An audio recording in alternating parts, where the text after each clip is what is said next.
Welcome to Symbols and Synchronicity, the place where we listen to the quiet whispers of the animate world and learn to read the maps hidden in the dream of the planet.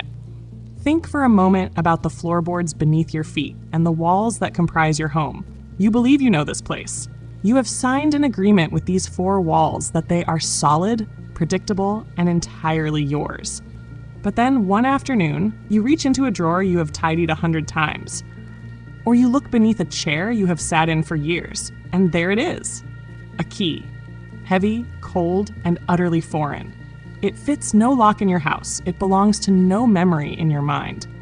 In our modern world, we're taught to call this forgetfulness. We are told to shrug and toss it aside. But the living earth does not work in accidents, and your higher self does not speak in coincidences.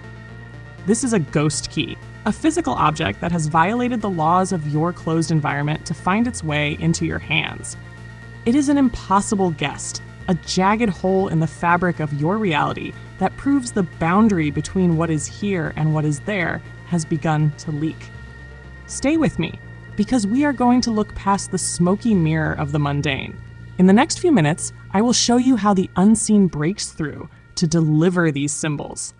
And we will decode the 3 specific gates this key has come to unlock. To understand how this key arrived, we must first acknowledge that the world is not the rigid, finished thing we were taught to believe in. We live within a great breathing tapestry, a dream of the planet that is constantly being woven and rewoven. Most of the time, the threads are pulled tight, creating a veil so thick we see only the surface of things. We see a wall, a floor, a simple life of fixed habits.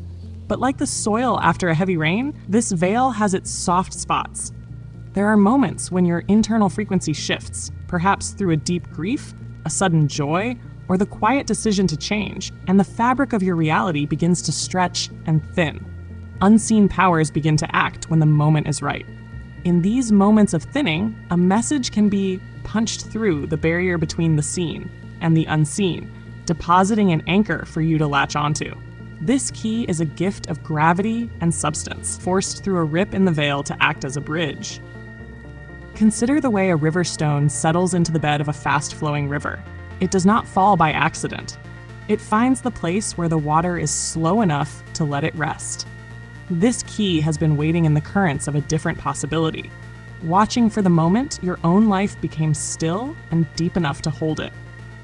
It is a material witness to a change that has already occurred in your spirit.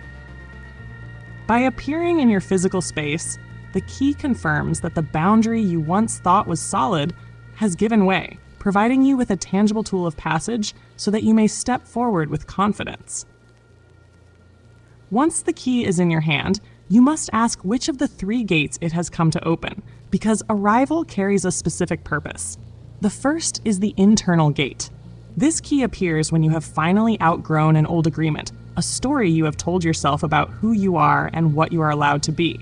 For years, you lived in the small room of that belief, but the appearance of the key is proof that the lock has already turned. It is an invitation to walk out of your own smoky mirror and into a clearer light.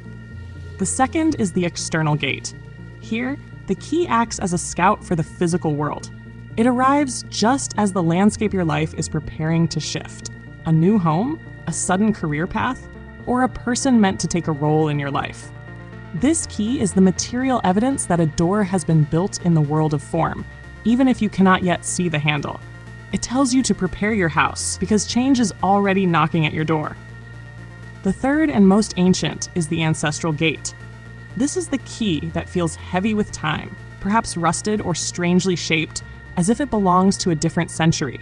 It does not unlock a door in your hallway, but a door in your lineage. It signifies that a dormant power or a piece of wisdom from those who came before you is now accessible. You are being asked to reclaim a gift that was buried under the weight of generations, waiting for someone with the courage to reach down and turn the bolt. When an impossible object enters your life, the worst thing you can do is treat it as a simple coincidence. To ignore the key is to tell the universe that you are not home, that you are not paying attention to the gifts being pressed into your palm. You must treat this key as a guest.